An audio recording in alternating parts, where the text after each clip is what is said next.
Hello there and welcome. Do you as a man or a woman speak out when a demand or request for sexual favors, or as the Supreme Court called it, an act of unwelcome behavior is made to you in a professional setting?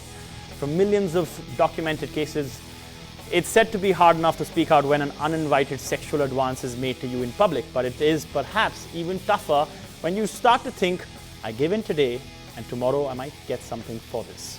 So today the question we are asking is, are sexual favors for jobs in Bollywood a reality? Why we ask this question is because today one comment made by the famed Saroj Khan, dance trainer to generations of leading ladies in Bollywood and a three-time national award winner, seemed to justify casting couch in Bollywood. It led to complete outrage, and one of the main protagonists of that outrage was Congress leader Renuka Chaudhary, who said, why just Bollywood? Casting couch is everywhere.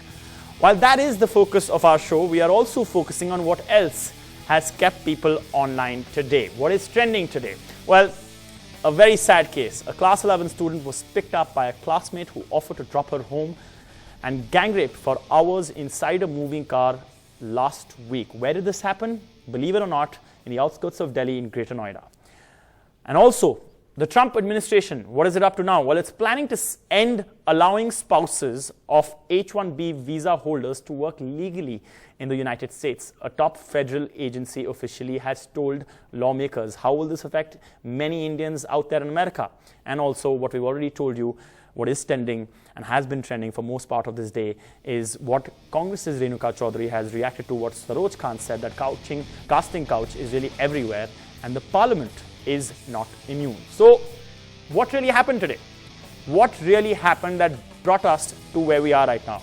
Brought us to a place where we had to speak up about casting couch. Well, here's a recap.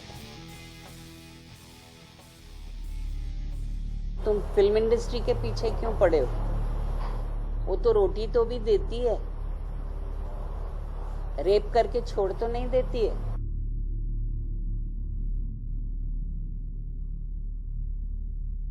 तुम्हारे पास art है तो तुम क्यों अपने आप को बेचोगे?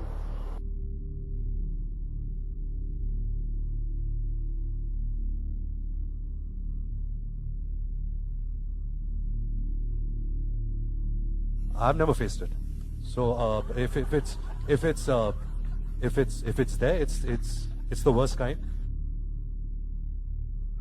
It's the bitter truth.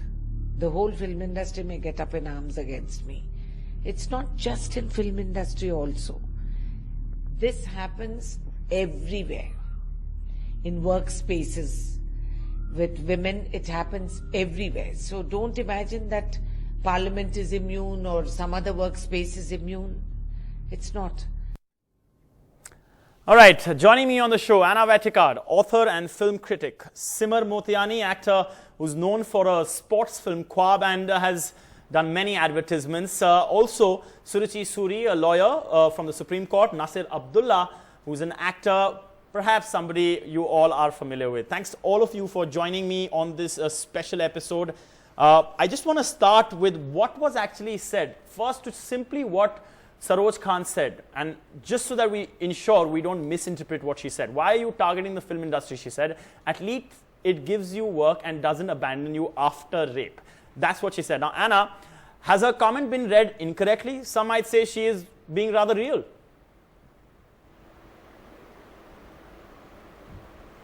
Her comment hasn't been read incorrectly. I saw some movie stars defending her and suggesting that perhaps she might have been quoted out of context.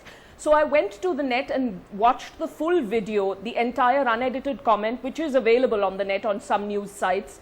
And it's extremely disturbing because she is, in getting defensive about the film industry, she's actually being very casual about sexual violence, sexual harassment at the workplace. And this is not the first time a member of the Hindi film industry has spoken casually about sexual harassment or normalized it or tried to blame the victim.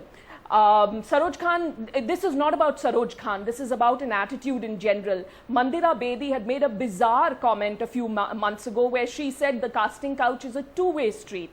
Ekta Kapoor had said that it isn't always the the person without power who is the victim. She knows of male producers who've been propositioned by upcoming actors. So when people like Mandira Bedi and Ekta Kapoor have commented, what they're doing is showing their absolute ignorance about the way patriarchy functions, how sexual harassment operates, and the whole fact that power is the crux of the matter in these cases. If a woman happens to proposition a man she meets at a party, that's not sexual harassment unless he sees it as unwanted attention and she persists. Sexual harassment and sexual harassment at the workplace, therefore, there needs to be a distinction made between the two. And workplace harassment is about a person who has the power to steer your career in a particular way and uses that power either to demand sexual favors or to be sexually violent with you.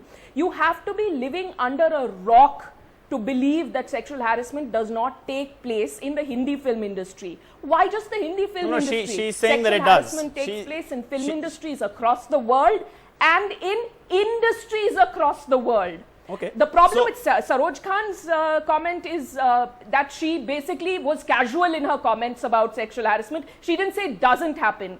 The people like Mandira Bedi and Ekta Kapoor were showing ignorance about the power equations that operate in workplace harassment. Okay. Of course, there's workplace harassment in the Hindi film industry, across film industries, and Amitoj across industries, including our own. Right. Okay. Yeah, I'd have to agree with that. I've heard enough stories from colleagues, female colleagues, not so far male colleagues. All right. I want to go across to Suruchi because it's interesting that what Anna has said has also been backed by what Renuka Chaudhary said of the Congress. And while there might be a hint of politicization in all that she said, the bottom line is that when she said it is not just in the film industry, it happens everywhere, and it is the bitter truth. Don't imagine that Parliament is immune or other workplaces are immune to it. What I want to understand from you as a lawyer is how often has it happened that you've seen a case in the corporate world that has come to you where you've also come to the conclusion that perhaps this is not something that you can take it to court because there is no proof.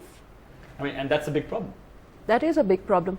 Amitoj, firstly, because you said that this could be a politicized issue, I think both women were simply stating facts.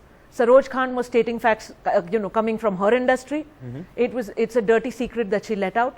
And Renuka Chaudhary ji, in her own way, has come out with, the dirty secrets that possibly exist in the parliament because she claims to be a victim. Okay. So I don't think there is politics per se. This is sexual politics at play. Okay, but as a lawyer in the corporate world, yes. you've dealt with a number of cases, or you've obviously been co-counsels to a number of cases. I just want to understand from you, can you give us an example of what's happened? You were mentioning something about the army to me earlier.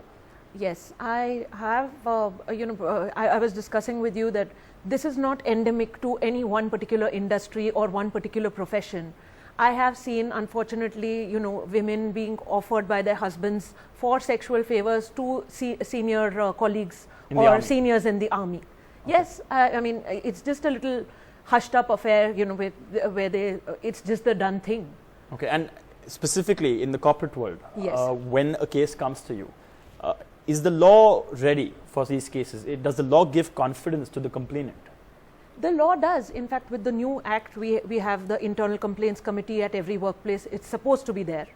The compliance may not be as effective as we want. Unfortunately, they have set up mini courtrooms in every organization. For example, internal investigation, for internal investigation. So you have representatives, a lawyer, a social worker. Do they do justice? They do, or at least the intent of the act. No, they don't pretend to, Amitoj.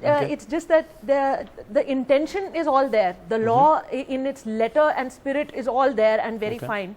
But the fact is, do you really expect a woman to give up so much of her time, in reliving an incident to try and get to the bottom of it? Then how do you do it? No, it is a double-edged sword. I mean, you are looking for a way out. Okay, let's ask somebody who is in the industry right now, is young, Simar. In fact, if I remember correctly, your film Khwab, Simar. Amitoj, before you move on to your question, may I just come in briefly? Yeah, go ahead.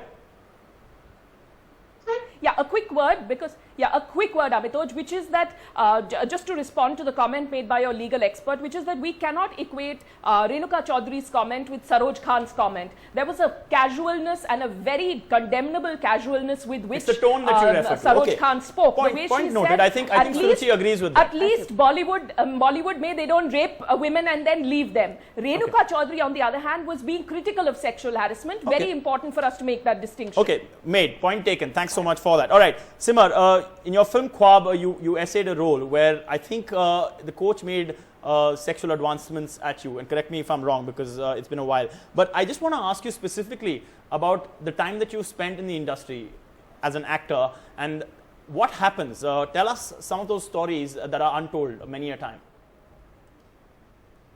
I believe, as we've all just kind of put it out there, that there are many instances that people go through in their lives where advancements are made on a woman or maybe a man as well. But the point is that it is not correct. Whoever today has come around and said that it's okay or has been casual about it, it is not okay by any means. All right. And I want to ask you, have you been in a situation or your friends been in a situation where you have felt that yes, an advance has been made which was completely not called for? I have heard many stories, and it is unfortunate that this happens in many different industries as well. All right. Okay. Nasir, I just want to ask you, since you've been there in the industry for so long, have you personally seen the situation of casting couch, or should I simply say harassment, in Bollywood change at all over the past 2-3 decades? Well, I think actually Saroj has actually spoken the truth, for starters, without wanting to defend it or to support it. That's my feeling. It's a known fact all over. It happens in every film industry all over the world, right up to Hollywood. You've had a gentleman who was accused of huge harassment of one of the top actresses, etc. They all came forth, Bernstein or something like that. So she has stated a truth, and it's a fact. Okay? Now, what I want to say is, what happens is that some women are really desperate to get there, so they're willing to compromise. A lot of the women happen to complain. These are those who do not get a piece of the cake from the risk that they took. There must be very many of the women who will not even speak about it because they have got what they wanted out of doing whatever they had to. Nasir, so it is. Yes. I have a list of people who have spoken out about it. Yes, they say that they didn't go through it with it, or it didn't reach a situation that was that I'm bad. not saying they all do. But listen, I want to just take you on your tone. One second. I want to talk to you about the tone. You might agree with what Saroj has said, but I think what Anna was referring to was with the tone in which she said it. She was casual in which she said it. Yes. When you say it in the tone the way she said it, it seemed like she's like, it hota hai. It happens. Get with it. That is what she's against. I've known this for 40 years, and I can also say it in the same tone. I have known it for 40 years. It's been happening all along, you know, and it is a sad thing, and I'm against it. But when you say it in that tone, but I say, just because you have seen it, it's like, I'll tell you something. It's like when you say it, when somebody of your repute says it in such a casual way. Remember, she is somebody who's a legend in choreography. When she says it in such a casual way, what does it mean for those actresses, for those actors, male or female, who are trying to make it in Bollywood, who have left their homes to go out there and actually try and go into that audition room, which is so tough, with strange eyes looking at you and telling you to perform I don't know what all. How difficult does it become for them then? I say yes, they have information. It's up to them to do what they must. They need to watch out for the signal. They need to watch out what is happening. Women are not stupid. They know when a man wants to come on to them, when he's in a position of the power. Okay, I want to take you on that. I want to take you on that. Nasir, you say women are not stupid, and I know what you're trying to say is that women know when it's coming. But I just want to ask others about this. I want to ask Simar about that. And then it's up to them to decide. No. Then they have the right. Then they have the right to flee or stay. No. But sometimes they don't. Is my point. Sometimes they absolutely don't. And Simar, I think, may be able to help me in this by giving me an example. They should not. Simar, is there a situation when you walk into a room thinking that the man that you're being interviewed by is perfectly okay, and suddenly out of the blue, there's an advancement, a sexual advancement, and you don't even see it, and then when you go back home, you suddenly realize what just happened. It's totally something that happens with people all the time. There are people who come here to Bombay at the age of 18, 19 to make something of themselves, right? That age, you at times don't discern these things very well. And when people are caught up in situations as such, they also possibly can believe that someone of a higher stature might be able to help them. But people who are witnessing this are as much to blame in this process.